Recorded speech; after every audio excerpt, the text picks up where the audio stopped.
नमस्कार दोस्तों, कैसे हो? आपका स्वागत है संस्थानम बाय गौरव सर यूट्यूब चैनल पर। दोस्तों, आपको पता ही है कि 12 अक्टूबर को यूपी पीसीएस 2025 का प्रीलिम्स हो चुका है। लेकिन इस बार जो प्रीलिम्स आया वो ये नहीं कह सकते कि बहुत ज़्यादा टफ था, लेकिन टफ वो इसलिए था क्योंकि इस बार बहुत ज़्यादा एनालिटिकल था। पहली बार यूपी पीसीएस में ऐसा हुआ, पहले भी यूपी पीसीएस के पेपर होते आए हैं, लेकिन पहली बार ऐसा हुआ कि एक भी क्वेश्चन वन लाइनर नहीं था।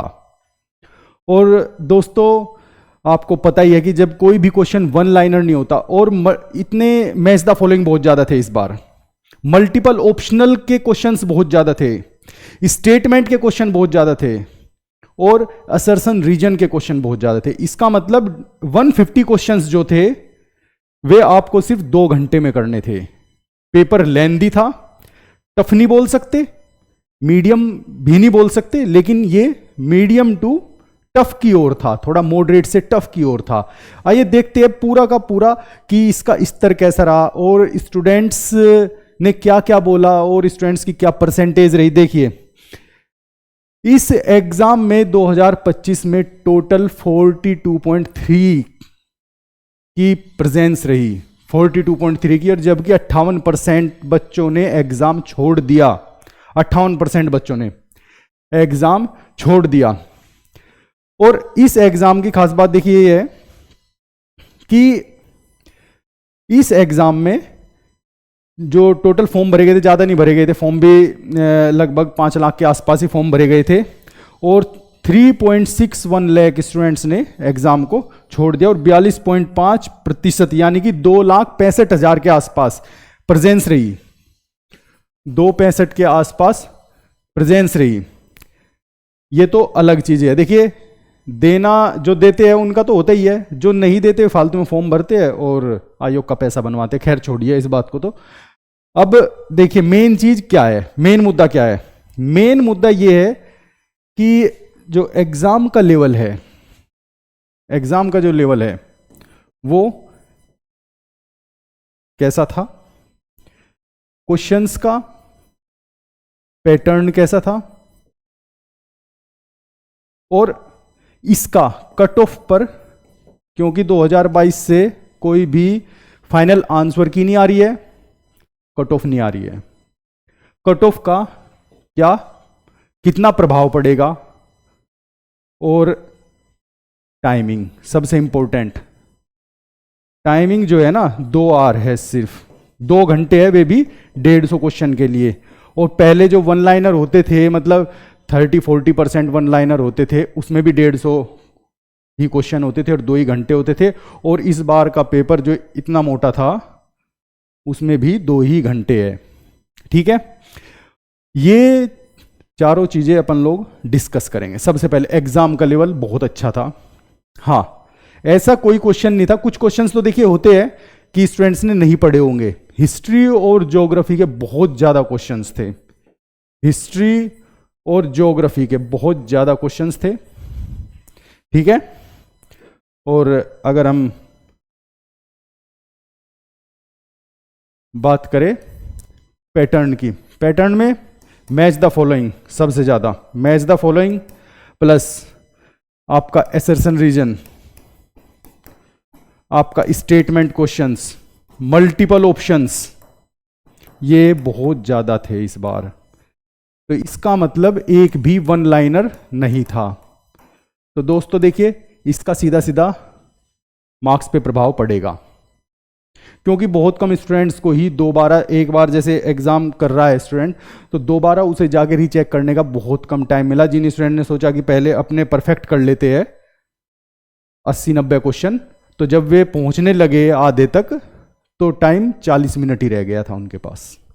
तो लेंदी पेपर था, ध्यान रखना। तो इसका कट ऑफ पर बहुत बड़ा प्रभाव पड़ेगा। मैं आपको इसकी कट ऑफ भी बताऊंगा, ठीक है ना, क्योंकि आयोग कल या परसों में 1-2 दिन में अपनी आंसर की जारी कर देगा। जो भी अपनी प्रोविजनल आंसर की जारी करता है, गलत ही करता है चाहे कैसे भी करता है, क्योंकि आज तक तो आयोग का ये नहीं पता चला। लास्ट ईयर का भी एग्जाम हो गया कि आयोग ने जो आंसर की जारी की थी, जो स्टूडेंट्स ने आपत्तियां दी थी अपनी, उनका कोई सॉल्यूशन हुआ या नहीं हुआ, क्योंकि सॉल्यूशन कोई मिल ही नहीं पा रहा है, क्योंकि फाइनल आंसर की जारी नहीं हो पाती और सॉल्यूशन का पता चलता नहीं, और स्टूडेंट को ये नहीं पता चलता कि मैं कहाँ रहा, मैं कहाँ स्टैंड कर रहा हूँ फिलहाल, ठीक है ना।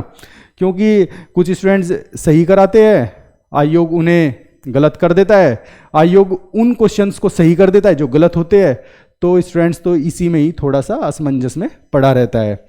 टाइमिंग का बहुत बड़ा इशू रहा इस बार, टाइमिंग का, ठीक है ना, टाइमिंग का। और देखिए ये होता है हमेशा, हमेशा यूपीएससी में भी होता है ये, और पीसीएस में भी यही होता है कि अगर आपका GS1 मॉडरेट टू टफ है तो सी सेट आपका इजी होगा, सी सेट आपका इजी होगा। लेकिन सी सेट का एक इंग्लिश का जो पैराग्राफ था, बहुत ही शानदार पैराग्राफ था, नोवेल से उठाया हुआ पैराग्राफ है वो, बहुत ही शानदार पैराग्राफ था, स्टैंडर्ड का था, जितना पूरा पेपर 95 क्वेश्चंस एक तरफ और वो पैराग्राफ एक तरफ था, बहुत अच्छा था। क्वेश्चंस कैसे पूछे वो अलग चीज है, लेकिन पैराग्राफ बहुत अच्छा था वो, ठीक है ना। तो अब बात करते हैं कट ऑफ क्या रह सकती है, क्या पॉसिबिलिटी है। देखिए कट ऑफ डिपेंड करती है, जो कट ऑफ होती है वो डिपेंड करती है आपकी सीट्स पर, सीट्स पर। और आयोग ने तो 200 के लिए निकाला था, खैर 200 वैकेंसी के लिए, लेकिन जहां तक मेरी जानकारी है अभी तक जो मेरी जानकारी है, जो वैकेंसी है वो आपकी 600 प्लस के आसपास है। और जिस तरह एग्जाम का लेवल था और स्टूडेंट्स से बातचीत, और स्टूडेंट्स सभी बता रहे हैं, आप लोग भी देख रहे होंगे, आप लोगों ने भी एग्जाम दिया है तो आप लोगों को पता होगा कि इस बार गलत क्वेश्चन करने के चांसेस बहुत ज़्यादा थे, बहुत ज़्यादा। पेपर में जो क्वेश्चन पेपर था उसमें टफ नहीं था वो कि पढ़ा नहीं था, पढ़ा होता है, लेकिन ऑप्शंस इस तरह थे कि बहुत ज़्यादा एनालिटिकल थे, बहुत ज़्यादा सोचना पड़ रहा था, जोड़ने पड़ रहे थे एक दूसरे से। तो इसलिए कट ऑफ तो वही 80 प्लस के आसपास ही जाएगी अगर इतनी सीट्स है। अगर 600 सीट्स है तो कट ऑफ वही 80 प्लस के आसपास रहेगी। क्वेश्चंस बता रहा हूं मैं ये, और ध्यान रखना अभी मैंने एक पोल डाला है, उससे और ज़्यादा आइडिया हो जाएगा, 1-2 दिन में और अच्छे से बताऊंगा। अभी जितना मुझे आइडिया है उतना मैं बता रहा हूं। ये जनरल के लिए है, और क्वेश्चंस काटने पीटने के बाद आफ्टर नेगेटिव मार्किंग कि 80 से नीचे तो नहीं जाएगी, 80 से नीचे नहीं जाएगी, क्योंकि सीट्स लास्ट ईयर की तरह देखिए 900 तो नहीं है, 600 के आसपास अभी तक है। आगे बढ़ जाए फाइनल वैकेंसी का तो तभी पता चलता है जब प्री का रिजल्ट आता है, ठीक है।